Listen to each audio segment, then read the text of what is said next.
Hello everyone, math वाला श्री सद्गुरु classes में आपका स्वागत है। आज हम आपको बताएंगे कि किसी भी वर्ष का कैलेंडर कब रिपीट होगा। आइए देखते हैं। देखिए, रिपीटिशन ऑफ कैलेंडर, कैलेंडर का पुनः दोहराना, कैलेंडर पुनः कब दोहराया जाएगा।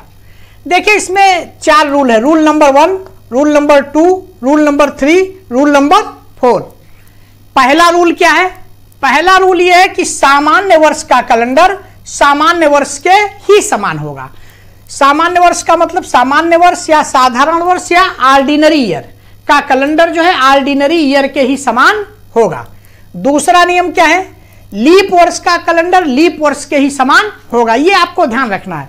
कैलेंडर जब समान होगा तो जो ऑर्डिनरी ईयर सामान्य वर्ष या साधारण वर्ष का कैलेंडर है वो साधारण वर्ष के ही समान होगा, और जो लीप वर्ष का कैलेंडर है वो लीप वर्ष के समान होगा। रूल नंबर 2 क्या है? अगर शताब्दी वर्ष दिया हुआ है तो उसमें आप क्या करेंगे? केवल +6 कर देंगे और आपको कुछ नहीं करना है, केवल +6 कर देंगे। 6 वर्षों के बाद वो रिपीट होगा। अगर शताब्दी लीप वर्ष है तो +28 आप करेंगे। वो शताब्दी लीप वर्ष है तो वो 28 वर्षों के बाद रिपीट होगा, उसमें आपको कुछ करना नहीं है। इसको हम पूर्व वीडियो में बता चुके हैं। आइए रूल नंबर 3 देखते हैं। क्या है? नान शताब्दी वर्ष। अगर कोई शताब्दी वर्ष नहीं है, नान शताब्दी वर्ष, शताब्दी वर्ष क्या होगा? जिसमें इकाई और दहाई का अंक 0-0 होगा, वो तो आपका शताब्दी वर्ष हो गया।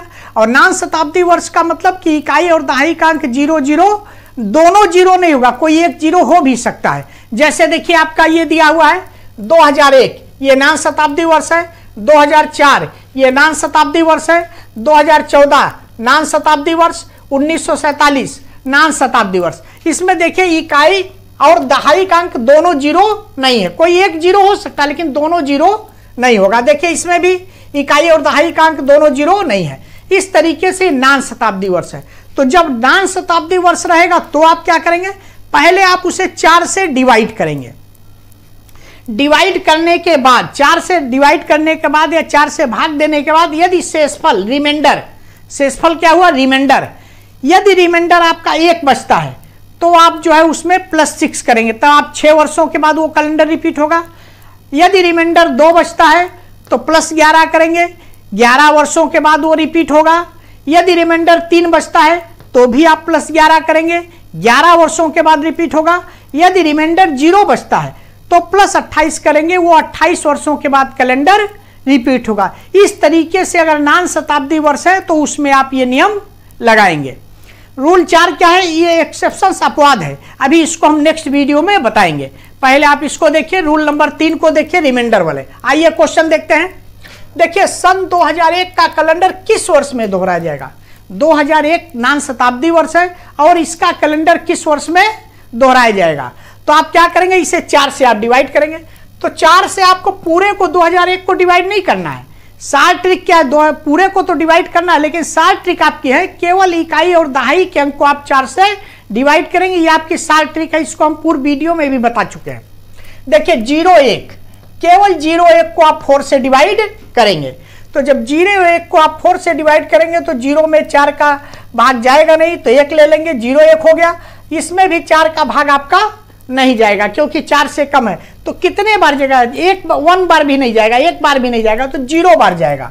तो 0 4 जा 0, 0 का 4 में मल्टीप्लाई, 0 4 जा 0 बार ले जाएंगे तो 0 4 जा 0 हुआ। अब ये आप घटाएंगे तो 1 बचेगा। इसका मतलब रिमाइंडर आपका कितना आया? 1। देखिए, R=1, रिमाइंडर आपका शेषफल जो है 1 हो गया। तो जब शेषफल 1 हो गया तो अभी आपने देखा है कि यदि रिमाइंडर 1 होगा तो हम क्या करेंगे? +6, जो आपका सन दिया है या वर्ष दिया हुआ उसमें +6 करेंगे। देखिए, 2001 में +6 आपने कर दिया तो 6-1-7 2007। तो इसका मतलब कि 2001 का कैलेंडर जो है 2007 में रिपीट होगा। ये रिपीट हो चुका। 2001 का कैलेंडर क्या है? 2007 में रिपीट हुआ है। आइए अगला क्वेश्चन देखते हैं। वर्ष 2004 का कैलेंडर कब रिपीट होगा? 2004 अगर दिया हुआ है तो उसका कैलेंडर कब रिपीट होगा? तो ये आप देख रहे हैं नान शताब्दी वर्ष है, तो आप 4 से डिवाइड करिए।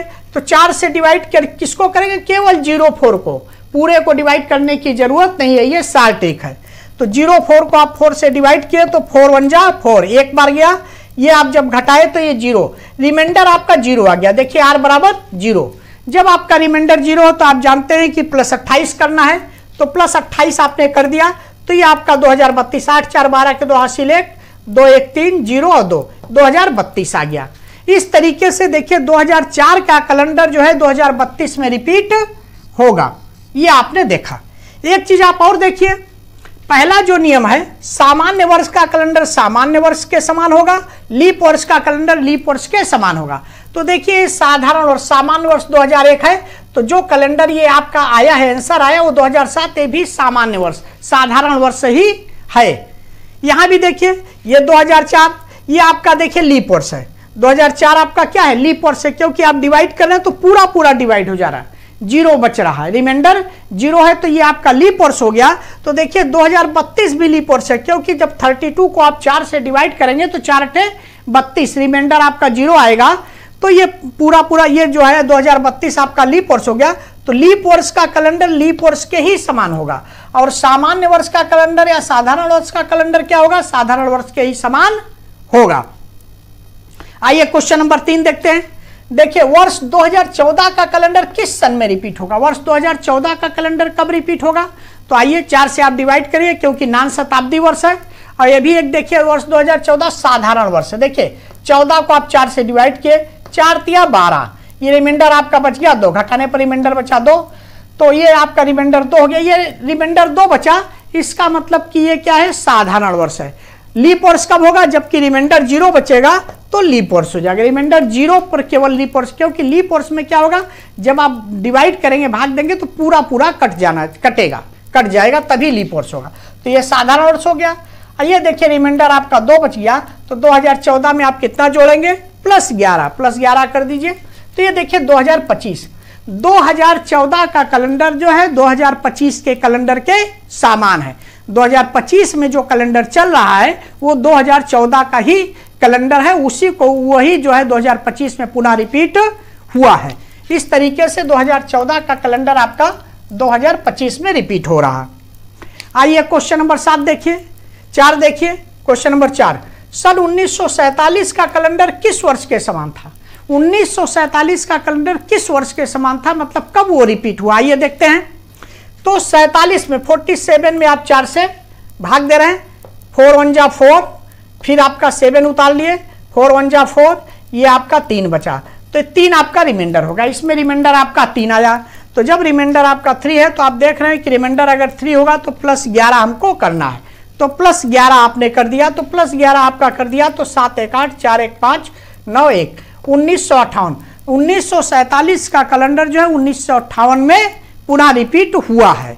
तो ये देखिए आपका 1947 का कैलेंडर जो है 1958 में रिपीट हुआ है।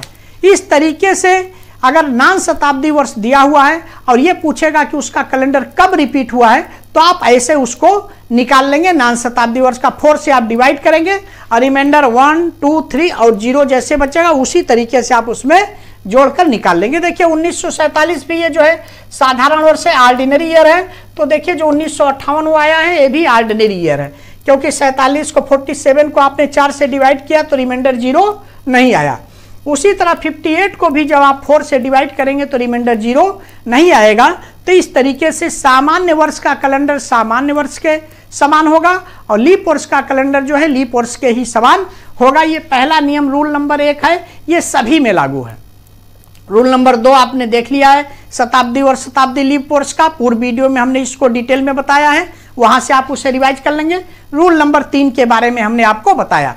अब देखिए ये जो आपका दिया हुआ है इस क्वेश्चन, इसमें विकल्प हमने नहीं दिया है, इसमें हम आपसे केवल ये कह रहे हैं कि कैलेंडर कब दोहराया जाएगा, लेकिन जब आपका विकल्प दे देगा तो जो विकल्प में आएगा उसी को आप लगाएंगे। कभी कभी ऐसा होगा कि विकल्प दिया रहेगा लेकिन उसमें से कोई भी विकल्प मिलेगा नहीं, तब आप क्या करेंगे, अभी आने वाले नेक्स्ट वीडियो में हम आपको बताएंगे कि अगर विकल्प दिया हुआ है उसमें से कोई विकल्प नहीं मिला तो आप कैसे फाइंड करेंगे। मिलते हैं नेक्स्ट वीडियो में। Thanks for watching. मां सरस्वती की कृपा दृष्टि के लिए लाइक सब्सक्राइब और शेयर जरूर करें।